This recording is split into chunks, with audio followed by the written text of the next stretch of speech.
Students, welcome to our channel Hindi Gyan Mandir. చాలామంది exams ఎప్పుడు అని అడుగుతున్నారు కదమ్మా. సో ఇక్కడ మీకు కనిపిస్తుంది కదా. సో ఎగ్జామ్స్ ఎప్పుడెప్పుడు అన్నది ఇక్కడ టైము డేటుతో సహా ఇక్కడ మెన్షన్ చేయడం జరిగింది. చూడండి ఒకసారి. ప్రాథమిక మధ్యమ రాష్ట్ర భాష వాళ్ళకి అంటే లోయర్ ఎగ్జామ్స్ అనమాట. వాళ్ళకి వచ్చేసి సండే అనమాట 14th. సో సండే ప్రాథమిక అయితే ఒకటే ఎగ్జామ్ ఉంటుంది కనుక మార్నింగ్ అవుతుంది. అదే మధ్యమ రాష్ట్ర భాష వాళ్ళకి 2 ఎగ్జామ్స్ ఉంటాయి కనుక మార్నింగ్ ఆఫ్టర్నూన్. ఓకేనా.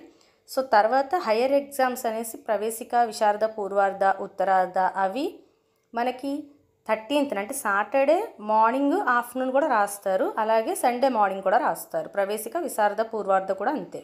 అలాగే విశారద ఉత్తరార్ధ వచ్చి మీకు 13th మార్నింగ్ ఆఫ్టర్నూన్ రాసి 14th మార్నింగ్ కూడా ఎగ్జామ్ రాసి రిటర్న్ ఆఫ్టర్నూన్ మౌఖిక్కి అటెండ్ అవుతారు. ఓకేనా. సో తర్వాత ఇక్కడ క్లియర్గా మెన్షన్ చేశారు చూడండి. టైమింగ్స్ అవి అంతా క్లియర్గా మెన్షన్ చేశారు. సో ఏమేంటి ఎప్పుడెప్పుడు ఎలా రావాలి అనేది ఒకసారి చెక్ చేసుకుంటామమ్మా మీరు. అప్పుడు మీకు క్లారిటీ వస్తుంది. నెక్స్ట్ ప్రవీణ పూర్వార్ధ అలాగే ప్రవీణ ఉత్తరార్ధ కూడా ఇక్కడ మీకు 13th 14th 2 రోజులు కూడా ఎగ్జామ్ కండక్ట్ చేయడం అనేది జరుగుతుందన్నమాట.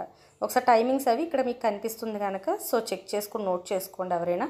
ఆల్ ది బెస్ట్ అందరికీ. అందరూ బాగా రాయాలి, మంచి మార్కులతో పాస్ అవ్వాలి. ఓకేనా.